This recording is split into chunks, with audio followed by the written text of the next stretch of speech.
কি গো, আজ কিছু রোজগার হলো? না গো, রোদে কাজ করার সময় আজ হঠাৎ মাথা ঘুরে পড়ে গিয়েছিলাম, তাই কাঠ তেমন কাটতে পারিনি। এই নাও কিছু ভাতের চাল, এক বেলার আহার হবে। কাল আবার মেয়ে দুটোর কান্না শুনতে হবে, ওদের জন্য মাছ আর কিনতে পারলাম না। এভাবে তো আর চলে না। সৃষ্টিকর্তা কি আমাদের দিকে একটু মুখ তুলে চাইবেন না? তা সৃষ্টিকর্তাই ভালো জানেন।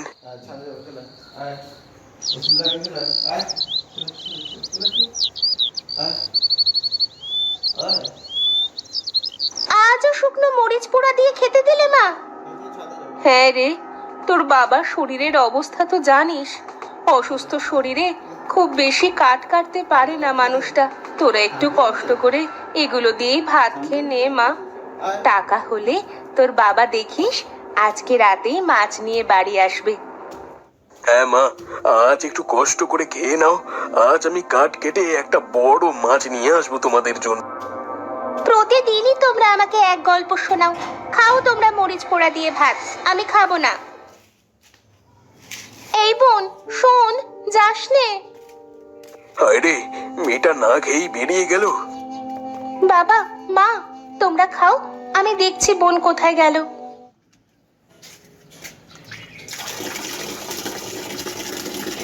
হায় খোদা, এই ছিল আমাদের অদৃষ্টের লিখন।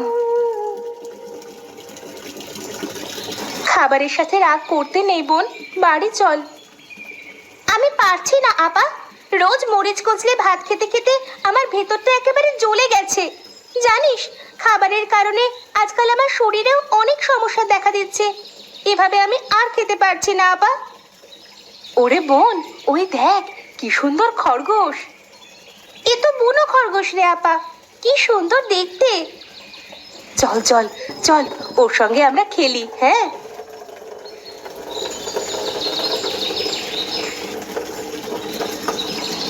দাঁড়া দাঁড়া, ধর ধর বেটাকে ধর। আরে বেচারা খুব ভয় পেয়েছে, তাই আমার লাফিয়ে লাফিয়ে পালিয়ে গেল। ওদিকে দেখ আপা, গাছে কত পেয়ারা ধরেছে। তাই তো, চল আমরা পেয়ারা খেয়ে খিদে কমাই। ঠিক আছে আপা।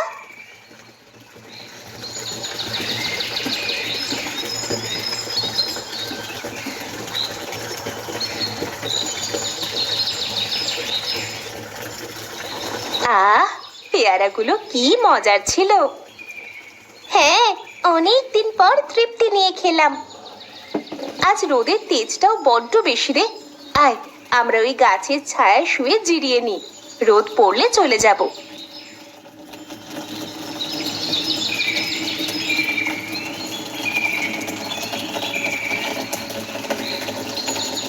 এই আপা, আপা উঠ উঠ, বাড়ি যেতে হবে তো। এ কি, সন্ধে যে ঘনিয়ে এলো, আমাকে ডাকিসনি কেন? ও মা গো, ও বাবা গো, আপা ওইদিকে চেয়ে দেখ, একটা নেউল সাপকে কিভাবে মারছে। এমন চলতে থাকলে তো সাপটা মারা যাবে রে বোন। তাহলে এখন উপায়? চল আমরা সাপটাকে বাঁচাই। ওখান থেকে একটা লাঠি নেই হাতে, আর আঘাত কর বজ্জাত নেউলটাকে। দাঁড়া হতচ্ছাড়া নেউল, আজকে তোর হচ্ছে।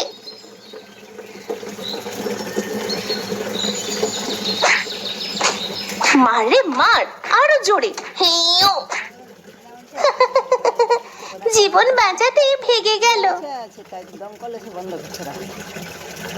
ও মা গো, সাপটা তো আমাদের দিকে এগিয়ে আসছে, আর ওর মাথায় এত আলো জ্বলছে কেন?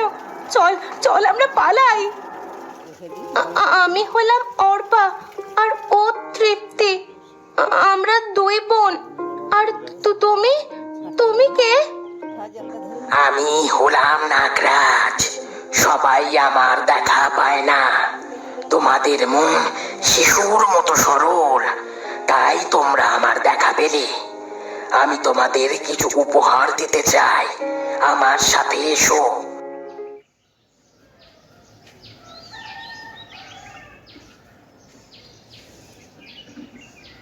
ভয় পেও না, এখানের গোল পাতাগুলো সরালেই পাবে অজস্র সোনার মোহর। তোমাদের যতটা প্রয়োজন নিতে পারো। ও মা, এখানে তো অনেক মোহর আছে রে আপা। আমি এখান থেকে একটা মোহর নিয়ে যাচ্ছি নাগরাজ। আমার ছোট বোনটার মাছ খাওয়ার খুব ইচ্ছে। এই মোহর বিক্রি করে আমি ওর সেই ইচ্ছে পূরণ করব। হ্যাঁ নাগরাজ, তাছাড়া আমরা আর মোহর চাই না। তোমরা দুই বোন সত্যি খুব ভালো। আমি তোমাদের সততায় ভীষণ খুশি হলাম। এখন থেকে রোজ একটা করে মোহর তোমরা এখানে এসে নিয়ে যাবে। তবে খবরদার, আমার কথা ভুলেও কাউকে বলতে যাবে না। বিদায়।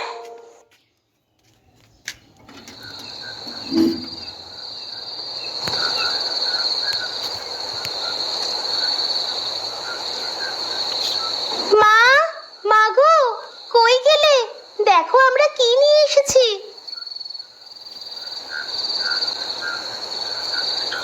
ও মা, এতগুলো মাছ কে দিল এসব তোদের? কে দেবে আবার?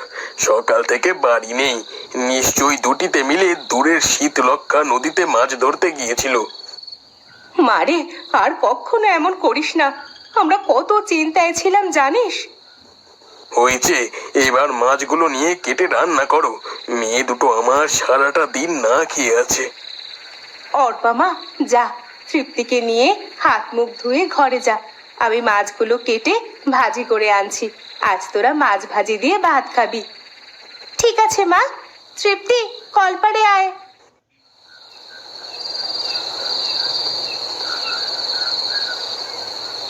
আপারে, আজ কতদিন পর এমন পেট পুড়ে খেয়েছি বলতো।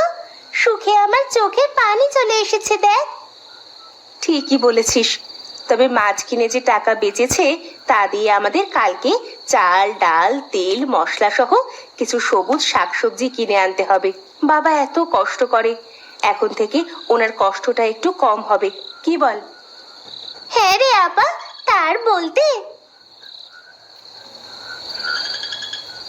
সোহেল ভাই, রুবেলের বাড়ি থেকে আজ ভাজা মাছের গন্ধ আসছে। ব্যাপারখানে কি?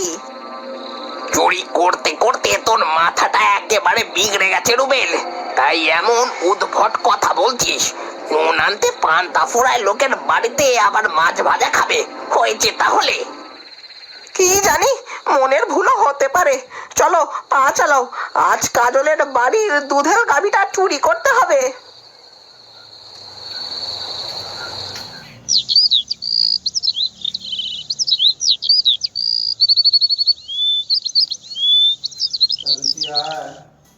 কি রে, ব্যাপার খারাপ কি বলতো?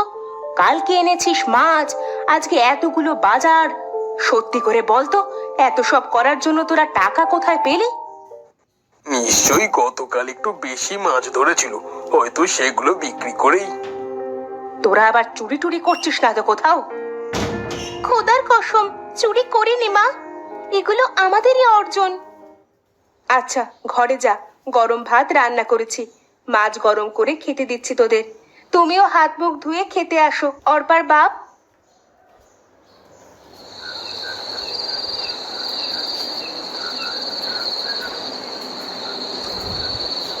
সোহেল ভাই শোনো, আজ আবারও ভাজা মাছের গন্ধ নাকে আসছে। সে তো আমার নাকেও আসছে, কিন্তু দিনমজুরের বাড়িতে পরপর 2 দিন মাছ ভাজি খাচ্ছে। বিষয়টা তো সুবিধের মনে হচ্ছে না। চলো তো দেখি, জানালা দিয়ে কিছু দেখা যায় কিনা।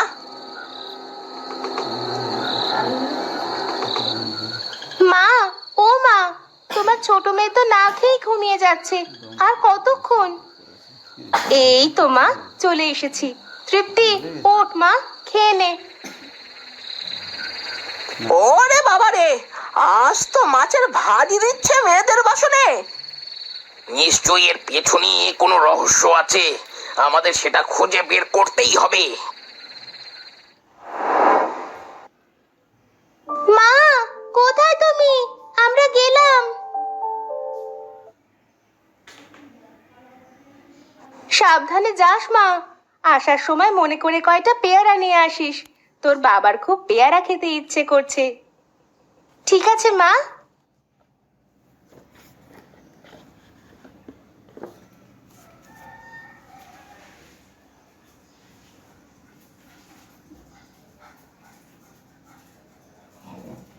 ওই দেখো সোহেল ভাই, দুই বোন যাচ্ছে। আজ দেখেই ছাড়বো ওরা কোন নদী থেকে এত মাছ ধরে। পিছু পিছু চল।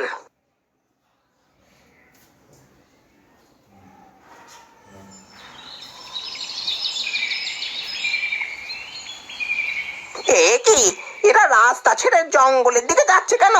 কোথায় যাচ্ছে ওরা?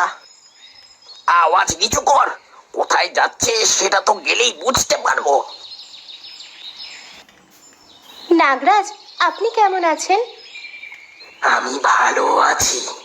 তোমরা প্রতিদিন একটা করে মোহর না নিয়ে একসাথে অনেকগুলো মোহর তো নিতে পারো। না নাগরাজ, তা হয় না। আমাদের যতটুকু প্রয়োজন ঠিক ততটুকুই খরচ করা উচিত। তাছাড়া বেশি পেলে যদি আরো বেশি পাওয়ার লোভ জন্মায় মনে, তাই। আর তাছাড়া মোহর থেকে প্রাপ্য সব টাকা আমরা খরচ করে ফেলি না তো, একটু একটু সঞ্চয়ও করি ভবিষ্যতের জন্য।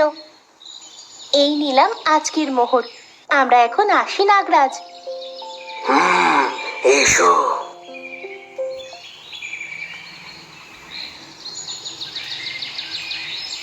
ও, এই তাহলে আসল গল্প। ওরে রুবেল, আমাদের তো গুপ্তধন হাত ছানি দিয়ে ডাকছে। এখন শুরু হবে মহা ধামাকা। চুরি করবে?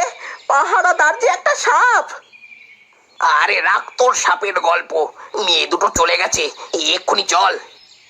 সোহেল ভাই, যদি কামড় দিতে আসে?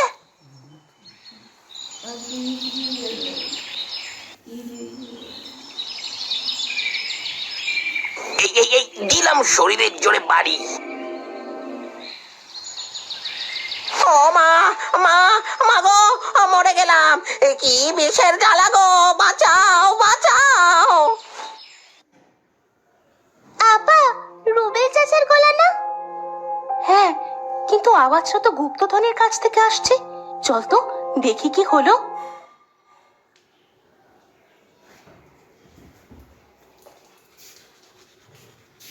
এ কি আপা, ওদের শরীর যে পুরো নীল হয়ে গেছে।